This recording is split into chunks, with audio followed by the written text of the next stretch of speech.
This video is brought to you by Dr. Kristen R. Bromley's Guitar Method Book Series and Online Music Academy. Hi, I'm Dr. Kristen Bromley. Welcome to my online academy. I love being here helping you with playing the guitar. In this video, we're going to work on a new strumming pattern for 3/4 time. Down, down, up, down, up. And with this strumming pattern, we're going to continue to work on the D, G, and A7 chords, with the A7 chord being our newer focus chord right now in the lesson series. Now, this video does accompany Lesson 6 from my Chords and Harmony Books 1 and 2 method book. If you have that book, you're going to want to turn to pages 34 and 36. We're going to be playing songs from those pages in this video, jamming together, you, me, and the band. Okay, so let's take a look now at this strumming pattern. Down, down, up, down, up. Previously, for 3/4 time, we have a strumming pattern we've used where we've gone down, down, up, down. Now all we're doing is adding an extra up strum there on the end of beat 3. So 1, 2, up, 3, up. 1, 2, up, 3, up. Down, down, up, down, up, down, down, up, down, up. You can work on that, muting those strings as much as you need to, but having that down just a little bit. Let's go ahead here together and plug this in with an exercise using our chords. So we're going to play one time on D, one time on G, one time on A7, and we'll come back and do the D chord again. So it'd be 3, 2, 1. D, G, A7,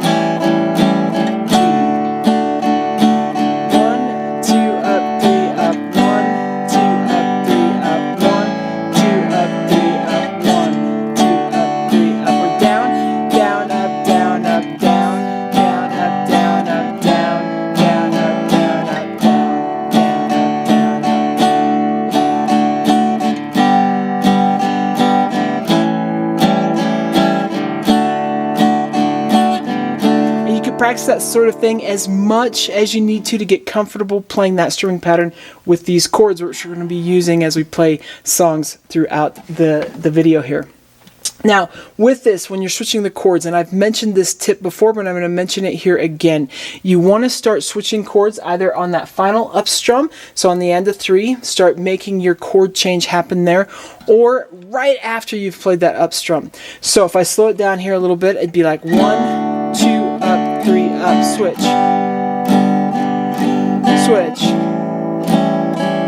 switch. And the reason you want to do that is you want to be at the new chord when it's time for that new down strum. So it's really important to help with these seamless changes of the chord, seamless chord changes, seamless changing chords, that sort of thing. We don't want it to be heard. Now, sometimes switching right after we play that up strum is a really hard thing to do, especially when we're getting started with playing the guitar. So alternatively, you could actually start the switch as you're playing that final up strum. So down, down, up, down, switch, switch, switch. So as I'm switching, I may be playing open strings in that final strum, but it sort of just makes it a little bit more seamless as I jump into the new chord doing it that way. So if you need to, just think, start switching chords on that final up strum instead of just after it. So it'd be like down, down, up, down, up.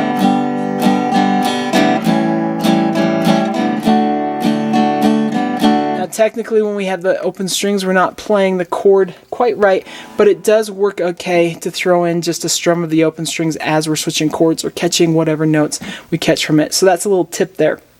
Something that we have worked on together before in the lesson series as well.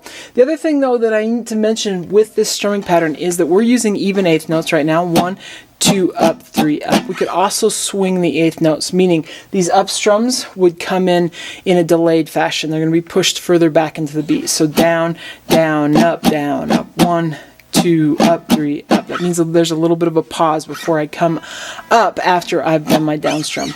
1, 2, up, 3, up. 1, 2, up, 3, up. If I do the little chord progression exercise, we'd have D, G, A7, D. 1, 2,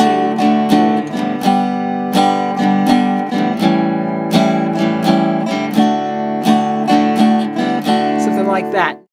It's important to sort of know how to play a strumming pattern with both those swung eighth notes and the even eighth notes, because depending on the song that we're playing at a given moment and the groove that that song is being played with, we might either be doing a more even eighth note based version of the strumming pattern or a more swung eighth note version of the strumming pattern. So you want to kind of intuitively do that, just going right along with the groove on the songs that we jam on and any other songs that you play. But it's good to practice the strumming patterns with both even eighth notes and then just kind of a nice swung eighth note pattern, just so you get used to both, and that way you're prepared to jam along and play songs with different grooves. Okay, it's time for us to jam together. We're going to first play song number 1, and then we're going to flip over to page 36 and do song number 4.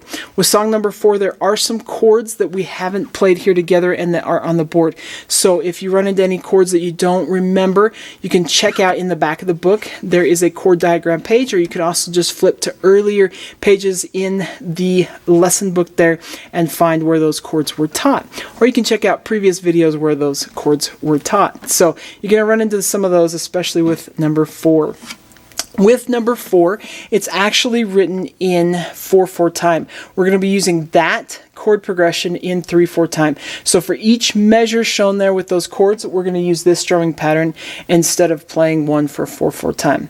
With that, when you get to the second to last measure, there's actually 2 chords in that measure. The way we're going to treat that with 3/4 time is we're going to play the first chord, the A7 chord, with the down, down, up, and then we're going to do that D7 chord with that final down, up. So 2 beats for the A7 and 1 beat for the D7, and then we'll have a final strum on the G chord. Okay, it's going to be fun. With this, you can, of course, just practice the strumming pattern, mute those strings. You can practice just the chords. You can practice just the singing. You can practice 2 of those strings together, or you can practice all 3. Make use of these jam-along tracks to help you while you're having fun learning to play the guitar. They're going to happen at 2 different tempos, first at a slower tempo and then a faster tempo. Song number 1 will happen first, and then song number 4. So it's going to be super fun. Let's go ahead and jam together.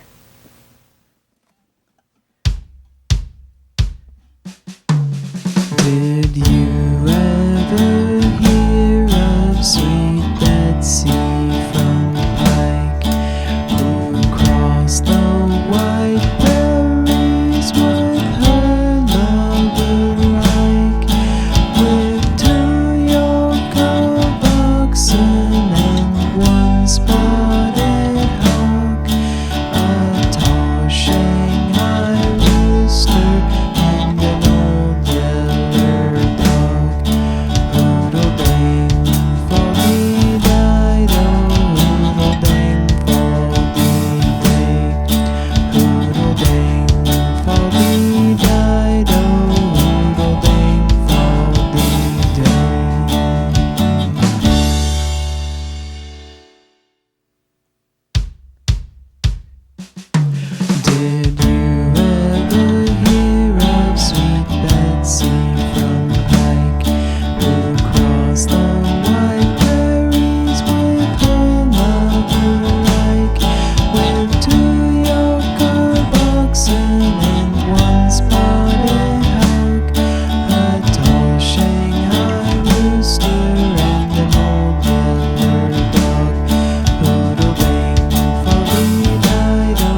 Okay, I hope that was fun for you and very helpful. In the next video that's going to come out, we're going to learn a new strumming pattern for 4/4 time and continue to work, of course, with D, G, and A7 as we make our way through lesson 6 in the Chords and Harmony book. It's going to be super fun.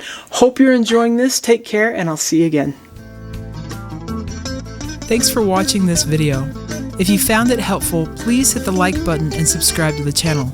And be sure to check out more great content. You can find more information about me and my products at kristenbromley.com. Take care.